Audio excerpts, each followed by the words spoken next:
Well, we are rounding the corner to the end of our look at the Ten Commandments, and today we begin commandment number 9, which reads, "You shall not bear false witness against your neighbor."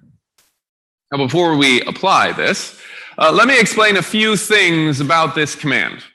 First, the word witness is mostly translated in the Bible as the word answer. Actually, it's almost always that in the rest of the Bible. In other words, this is dealing with how we respond to others. Second, this is the second time we've seen this verb here in this sentence as a sin. It's the verb to bear. We are not to bear, first we learned, the name of the Lord our God in vain, and now we are not to bear false witness against our neighbor.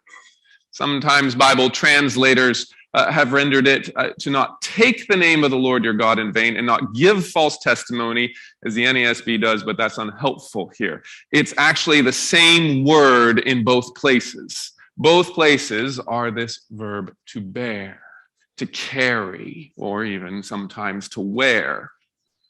So to put it all together, we are not to carry around devious responses about others.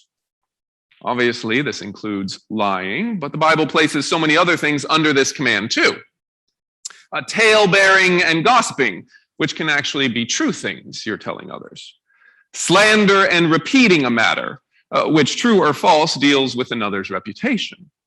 Flattery or seducing, which are positive words you give to others.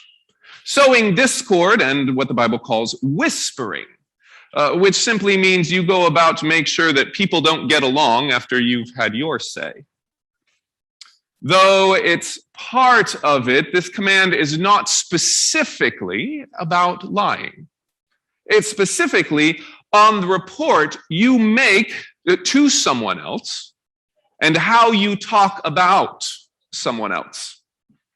In the book of Proverbs, therefore, the 9th commandment is the most dealt with topic. You might say that breaking the 9th commandment is the center of what the Bible calls foolishness, and that keeping it is the nearest a man gets to wisdom in life. For the 9th commandment is all about the tongue. And as the proverb says, the tongue has the power of life and death. So the stakes are high. Maybe that's why Isaiah, when he saw God in all his holiness, the thing that made him tremble most was considering his tongue. Woe is me, for I am ruined, because I am a man of unclean lips, dwelling among a people of unclean lips. Isaiah 6:4.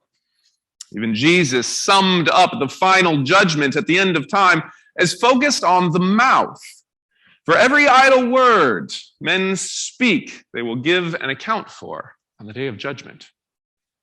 So the stakes are high when it comes to the tongue, for the tongue is a fire, a world of iniquity. The tongue, I missed my place. The tongue is set against the members, that it defiles the whole body and sets on fire the course of nature and is set on fire by hell. James 3:6. The stakes are high.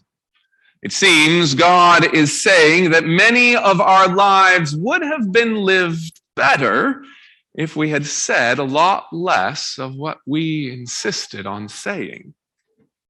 And that, as you look at the command and look at your life, reminds you of a need to confess. So hear this from Romans 3. For you all have sinned and fall short of the glory of God,